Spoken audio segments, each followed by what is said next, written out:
I'm Anthony DiMoro, and welcome to Sports Rants Now, the New York Giants edition. A dramatic offseason for Big Blue Jason Pierre-Paul, the finger amputation, fireworks incident. There's a divide there between the organization and him.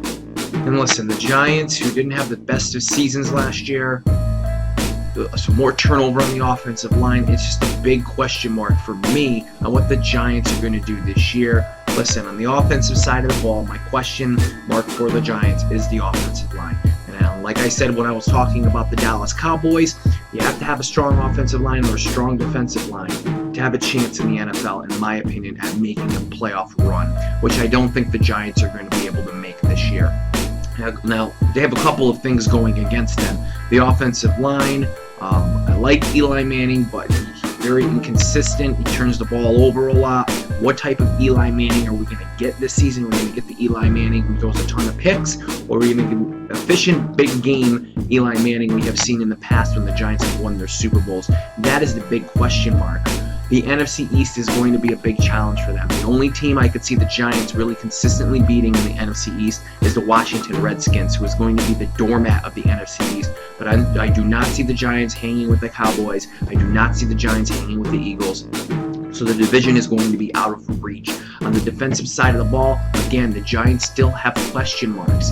I think this is a slow rebuild for them, a slow revamp. So Giants fans, I wouldn't get your hopes too high on a playoff run, but I would start looking at how they're going to develop some of these young players and how they're going to start implementing new schemes into the defensive side of the ball and on the offensive side of the ball as well, because they need to start planning for the future. Now, the passing game is going to be what they lean on in 2015, and they have plenty of reason to be optimistic when it comes to that. I mean, Odell Beckham Jr., definitely a stud. Eli Manning, he won 2 Super Bowls. I mean, you cannot discredit Eli Manning. But again, my question with the Giants offense, it comes down to turnovers and how effectively that offensive line can play.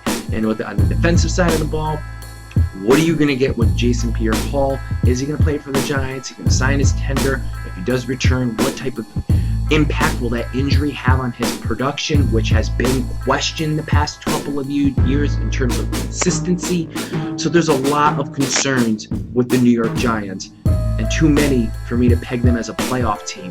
But plenty of storylines to keep the season interesting. Now, where do I see them winding up in the division and at the end of the year? Listen, the Giants are a 7-9 team, and I'm being very generous there because I really do like the potential of their passing attack. They can be downright scary at times if they can get the ball rolling, which is why I give them a 7-9 rating. But sadly, the Giants will again miss the playoffs. I know I'm going to get a lot of hate tweets from my Giants fans about that, but I'm sorry. I just see them as a 7-9 team. Thank you for tuning into the Sports Rants Now, the New York Giants edition. I'll catch you on the flip side.